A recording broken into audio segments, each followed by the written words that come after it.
Magandang araw sa inyo mga kaibigan at mga katuwang. Ako po si Brother Ryan America, disciple preacher ng El Shaddai Tapat Chapters, at welcome sa ating almusal for our soul ngayong araw ng Wednesday, January 22, 2025.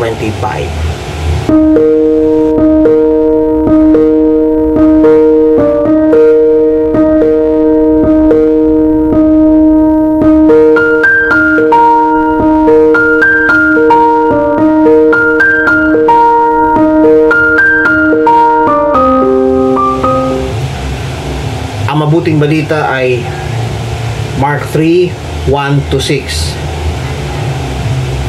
Sabi sa Ebanghelyo, bumaling siya sa lalaki at sinabi, "Iunat mo ang iyong kamay." Iniunat naman ng lalaki ang kanyang kamay at ito'y gumaling. Umalis sa mga Pariseo at nakipagsabuatan sa mga kampo ni Herodes upang ipapatay si Jesus. Ayan.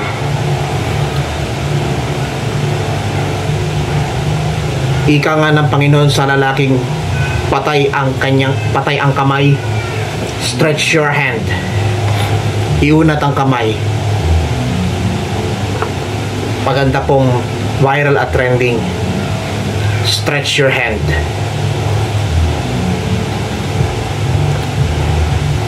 Iunat ang kamay. Ito'y panibagong himala na ginawa ng Panginoon sa lalaking patay ang kamay. Yan, kung paano kumilos ang Diyos sa buhay ng isang lalaking baldado ang kamay. At kung makikita po natin sa pagbasa, nang sabihin ng Panginoon, iunat mo ang iyong kamay,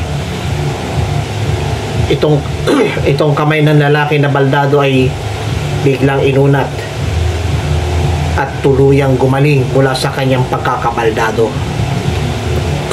Alam niyo po, karamihan kapag wala sa buhay ang Panginoong Hesus, ang buhay ng tao laging problematic, asthmatic, walang atik, tumatagiktik, subalit kadalasan dinidiktik. Alalahanin natin, gumagawa ng kabutihan ng Panginoong Hesus tulad ng ginawa niya sa lalaking baldado ang kamay. At nawa, huwag hayaang maging baldado ang ating espiritual na pagkatao. Huwag nating hayaang gawing baldado ang ating kaluluwa at espiritu, sapagkat ang kaluluwa at espiritu natin galing sa Panginoon. Ito'y galing sa langit upang tayo habang nabubuhay pa ay patuloy na kumilos.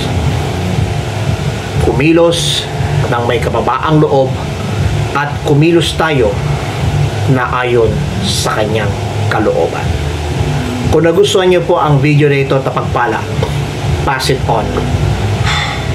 Sama-sama nating punuin sa social media ang Ebanghelyo ng Panginoon at gawin nating viral, trending, fresh at hot topic Lunes hanggang Linggo ang mabuting balita dito pa rin sa almusal for our soul. Magandang araw po ang bati ko po sa inyo lahat.